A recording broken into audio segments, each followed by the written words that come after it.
Last month, as co-chair of the All-Party Parliamentary Group for India, we hosted a delegation of cross-party members of Parliament from both houses of the Indian Parliament to the UK. They were sent by Prime Minister Narendra Modi to communicate to us the horrors of April 22nd in Kashmir and the horrors that followed.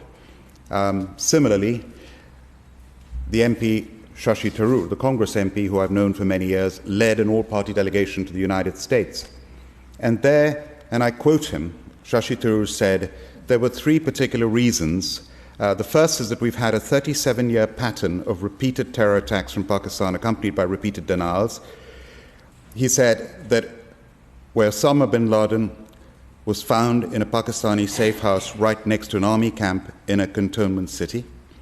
The Mumbai attacks, he said, they denied having anything to do with it. One of the terrorists was captured alive. His name, his identity, and his address were in Pakistan. Everything was revealed under interrogation. He told us where he was trained and what was done. So, I quote him, he said, the US intelligence, as well as ours, recorded the chilling voice of the Pakistani handler giving minute-by-minute instructions to the killers in Mumbai, telling them where to go, and they were monitoring Indian TV and saying there are people hiding on the third floor of that hotel, go and shoot them there. He said they will deny this, they did this, so they actually caught with red hands.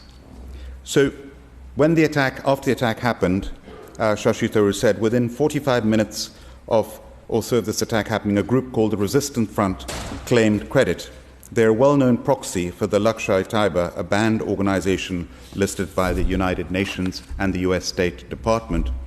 And then, he said, when the first strikes happened on the terrorist camps, funerals were conducted, including for members of key organizations, the Jaish-e-Mohammed and Lashkar-e-Taiba. The funerals were conducted, and photographs have emerged on social media showing Pakistani generals and police officers in uniform attending these funerals being conducted by relatives of these terrorists.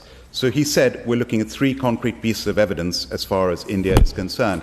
And Prime Minister Narendra Modi on the 12th of May said during Operation Sindoor, the world has again seen the ugly face of Pakistan when top Pakistani army officers came to bid farewell to the slain terrorists. This is strong evidence of state-sponsored terrorism.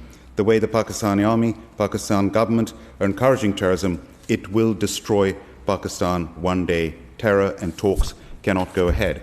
And when it comes to the Indus Water Treaty, climate change-driven water scarcity and sweltering summers have deepened resentment in Kashmir over the Indus Water Treaty, with increasing support locally in Kashmir for its suspension.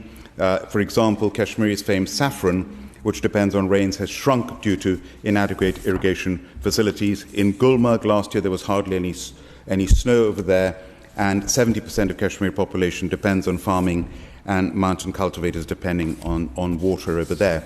My Lords, China has got involved in this as well, and interventions by Beijing over the Indus Water Treaty risk stirring up regional tensions. Would the Noble Lady Minister agree with this? To conclude, my Lords, in South Asia, India is the largest country in the world now by population, and is an oasis of democratic stability.